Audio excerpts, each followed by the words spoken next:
قل الله أحد الله الصمد لم يلد ولم يولد ولم يكن له أحد الله الصمد لم يلد قل الله أحد الله الصمد لم يلد ولم يولد ولم يكن له. Would you come with me, sir?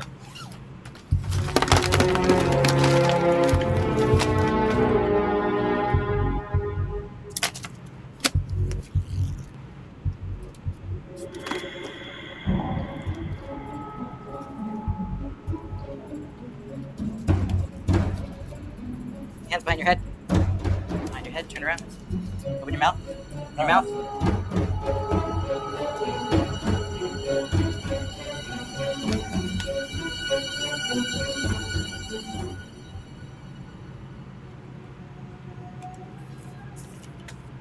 Anything on the watch list, George?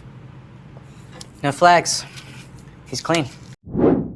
Hey everyone, welcome back to Power in Frames, where a failed political science student does political analysis of movies, TV shows, and pop culture. Thank you so much for the love on my last video on Orient Khan's launch. Today we're diving deep to what I think is Karan Johar's most mature and finest directorial debut, and probably one of Shah Rukh Khan's most powerful performances ever. The screenplay, the direction, the emotional weight, everything about My Name is Khan screams layered, political, and cinematic brilliance. Before we dive in, please make sure to hit the subscribe button, like this video, and share it. It really helps the channel grow. Now, what's this film about? My Name is Khan is a social drama. It's directed by Karan Johar, starring SRK and Kajol. It's a joint India, US, UAE production and tells the story of Rizwan Khan, an autistic Muslim man who embarks on a journey across America to meet the president. Why? Because post 9/11, his family faced Islamophobic violence and discrimination. Before we dive into religion, let's pause and talk about 9/11 and the war on extremism. Here's the thing, wars don't just fall from the sky. They're man-made and or manufactured. War is a business. Someone profits, someone suffers. In the movie, we see this with Mama Jenny's loss and Reese and his mom. In real life, it's families and ordinary people who carry that weight. Now, I'm not here to sell conspiracy theories, but as a political science student, I can say this much. Whenever a war happens, it's never just about ideology. Often, it's tied to economic or political gain. In fact, tons of books and many scholars have argued that while 9/11 was a tragedy, it was tied to deeper economic and strategic interests. And whenever there's a war, you should always ask these questions. Who benefits? Who loses? And what story are we being told? Did it make the world safer, or did it create a more divided, hate-driven world? Did I say a joke? Yes, you did, Rizvan. And a very good one indeed. Thank you, Mark. But the chicken's not good.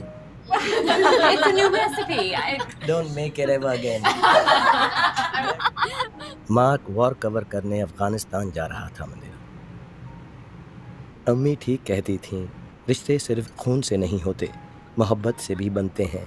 सहरा, mark और रीस अब हमारी दुनिया का हिस्सा बन गए थे, लेकिन मैंने ये बात उनसे कभी नहीं कही। कह देनी चाहिए थी। You prepare a table before me in the presence of my enemies. You anoint my head with oil. Is religion violent? Of all the world's religions, Islam is the most violent and aggressive. It encourages killing, or jihad as they call it, in the name of God.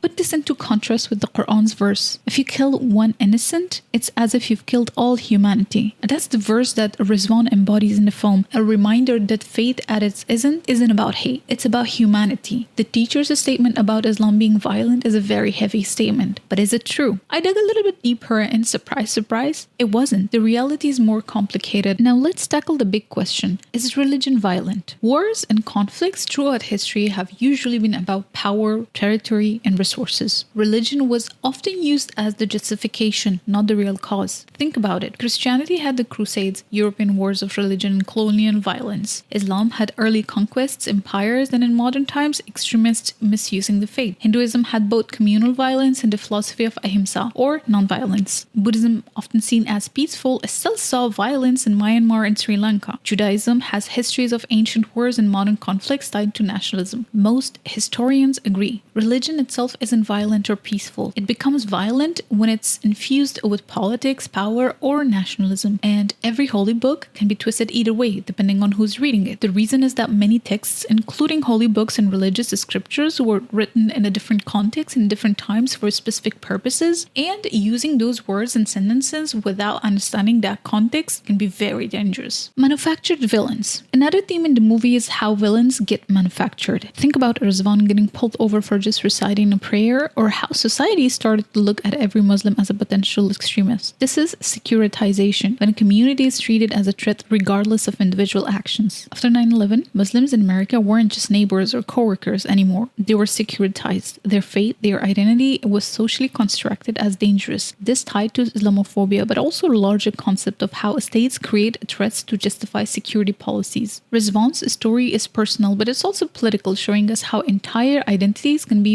villainized by narratives. Rizwan's story is personal, but it's also political, showing us how entire identities can be villainized by narratives. यहाँ तक कि हिजाब पहनने वाली औरतें भी मजहबी हमलों का निशाना बनी हैं। 9/11 के बाद अमेरिका का इस्लाम की तरफ रवैया बदलता नजर आ रहा है। ये कहना गलत नहीं होगा कि इस्लाम को लेकर शायद उनको देर हो रही होगी। Why doesn't mom drop you today? And we'll grab an ice cream on the way. Good versus bad humans. One of the most powerful moments in My Name is Khan is when Rizwan and his mother say there are only two types of people in this world: those who do good and those who do bad. That's it. Not good or bad Muslim, not good or bad Christian, not good or bad Hindus, not good or bad Jews. Just good or bad humans. ये तू है रिजवान। कौन? रिजवान। हाँ। और ये वो है जिसके हाथ में डंडा है और तुझे मार रहा है। बुरी बात है। हाँ, बुरी मारना बुरा है। और ये फिर से तू है रिजवान। और ये वो है जिसके हाथ में लॉलीपॉप है और तुझे दे रहा है। लॉलीपॉप मीठी होती है। अच्छा है। Good boy. Good boy. अब देख, बता इनमें से हिंदू कौन है और मुसलमान कौन?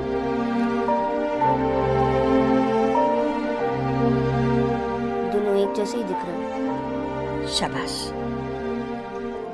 एक बात याद रखना बेटा, इस दुनिया में सिर्फ दो किस्म के इंसान हैं। अच्छे इंसान जो अच्छा काम करते हैं, और बुरे जो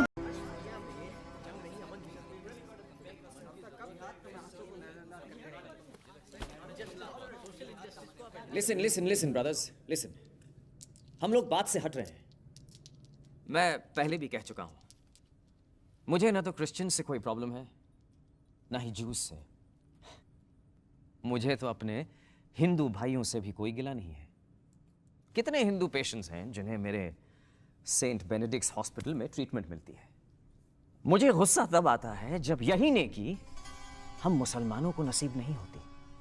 खून खौलता है मेरा जब इजराइल के जूस बेदर्दी से हमारे फिलिस्तीनी भाइयों पर जुल्म ढाते हैं, या इंडिया के वैसी हिंदू तलवारों से हमारी औरतों और बच्चों को सरेआम काट फेंकते हैं।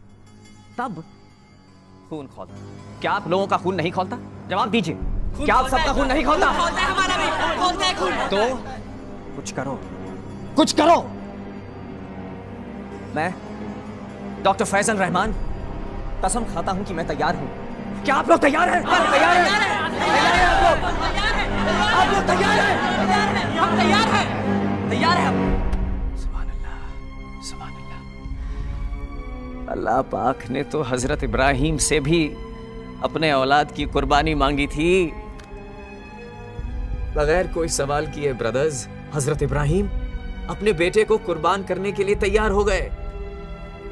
आज बारी हमारी है। फर्ज बनता है हमारा कि हम अपना खून इस्लाम की नजर करें। यही अल्लाह की मांग है, यही इस्लाम की मांग है ब्रदर्स, यही इस्लाम की मांग है। नो नहीं, झूठ बोल रहे हैं आप, झूठ बोल रहे हैं आप। रुकिए। क्यों भाईजान? You're lying. क्या आप नहीं मानते खुदा ने इस्माइल की कुर्बानी मांगी थी? नो, मेरी अम्मी ने मुझे बताया था हजरत इब्राहिम अलैहिस्सलाम को अल्लाह पाक की रहमदिली पे ज़रा भी शक नहीं था। नो, उनके मजबूत यकीन की मिसाल है ये कहानी, और यही वजह थी कि एक अजनबी के बार बार उकसाने के बावजूद भी हज़रत इब्राहिम अलैहिस्सलाम ने अपनी वफ़ा की राह नहीं छोड़ी। नो, उन्होंने उस अजनबी की एक नहीं सुनी, क्योंकि उन्हें यकीन था खुदा उनकी औलाद का खून कभी नहीं बहने देगा। Doctor Faisal Rahman is a liar. ये भाईजान बिल्कुल ठीक कह रहे हैं। Faisal Rahman is a liar. Allah की राह रहम की राह है, इसलिए तो उनके नेक बंदों को रहमतुल अलैह कहा जाता है। Faizal Rahman is a liar. पूछो इनसे वो अजनबी कौन था। मैं झूठ नहीं बोल रहा हूँ। आप झूठ बोल रहे हैं। हालात की मांग है कि हम यहाँ इस इनसे। पर वो अजनबी जिसने हजरत इब्राहिम की राह बुलाने की कोशिश की, क्या वो काफिर था? क्या फर्क पड़ता है वो कौन था? डॉक्टर साहब आखिर वो था कौन? देखिए, मैं आपको सब बता सकता हूँ। देखिए भाईजान, आप ही बता दीजिए कि वो था कौन।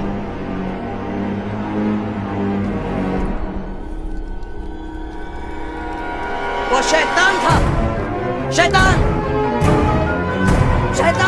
Mosque scene is a perfect example of that. There's a man trying to twist religion to justify violence and his hate-mongering belief in the name of God. But Rizwan calls him out, exposes him, and literally hands him over to the FBI. That's the movie's way of saying the problem isn't Islam. It's bad humans misusing Islam. Identity politics thrives on these divisions. Religion, caste, class, economics, they all get turned into political tools. Politicians love these divisions because divisions keep them in power. And when we, the people, internalize those divisions, we just repeat the same cycle of divisions and hatred. But the truth is simple. At the core, it's humanity that matters. That's it. And Rizwan is the embodiment of that. This next clip that I'm going to play, it's not just a line. It's the heart of the movie. Okay, I have to take a bus to Washington. Why are you DC. going to Washington, D.C.? I'm going to meet the President of the United States. Why is that? Is he a friend of yours? Oh, no. He's not a friend. No. I have something to say to him. Oh, yeah? Yes. Well, tell the prez something for me, too, then. Okay. Tell him I said, howdy. Howdy. Okay.